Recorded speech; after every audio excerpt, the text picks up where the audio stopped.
Okay. So, good day everyone. I am Cadet John Lorenzo Cagata from Little Juice 2. And today we're going to be discussing about enhancing safety at sea, integrating radar, AIS, and ECDIS. So this is a presentation of the critical role of sensor integration in modern electronic chart display and information system ECDIS for maximizing navigational safety and operational efficiency. And in regarding about our topic, we will be also discussing about its advantages and disadvantages.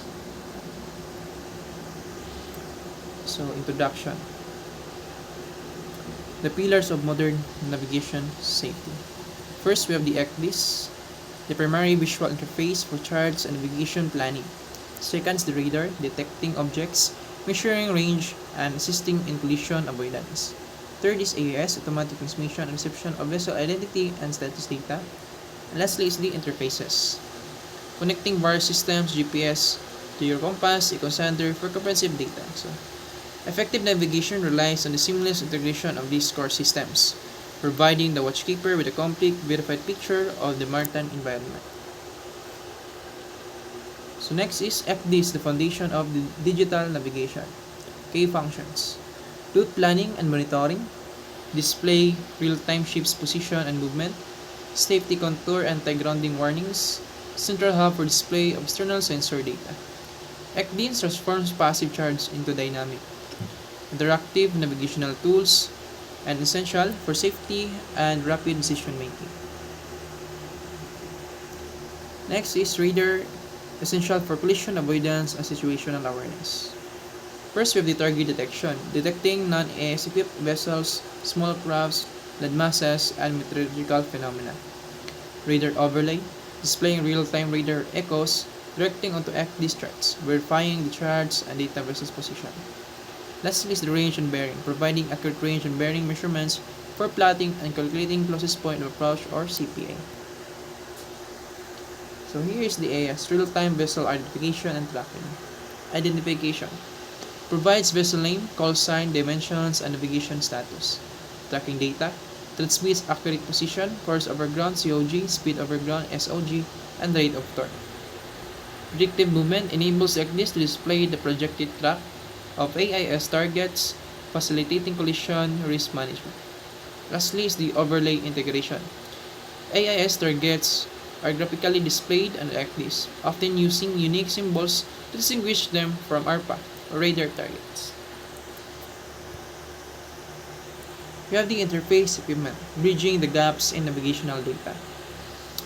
A reliable ECDIS system relies on accurate, timely infos from various peripheral devices, GNSS, gyrocompass, EcoSander, and SpeedLab. Advantages: synergies for enhanced safety and efficiency. Redundancy and verification. Radar echoes can verify the position of an AIS target or vessel's plotted position, increasing confidence in the system. Improve situational awareness. Combining detailed chart data, radar echoes, and identify AIS targets on one screen offers richer identified pictures.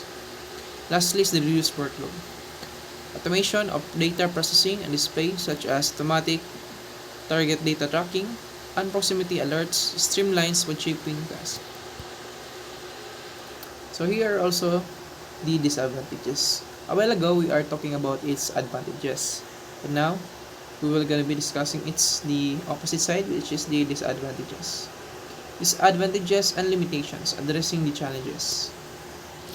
Radar limitations. Sea clutter and rain clutter can obscure small targets.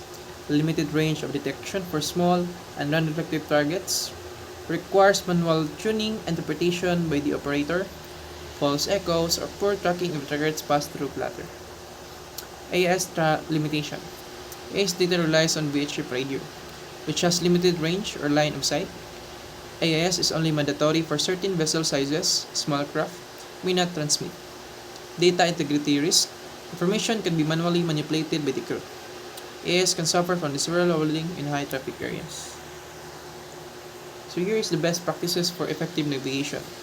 Cross verification, proper radar tuning, alert management, and operator training. So conclusion. Holistic approach to safe navigation. Navigation is indispensable. FDIS, radar, and AS are not independent tools, but components of a single, powerful navigational safety system. Synergy. The combined inputs offer for greater safety margins than any single system alone. Prudence. Electronic data must always be used alongside traditional navigational principles and visual checks.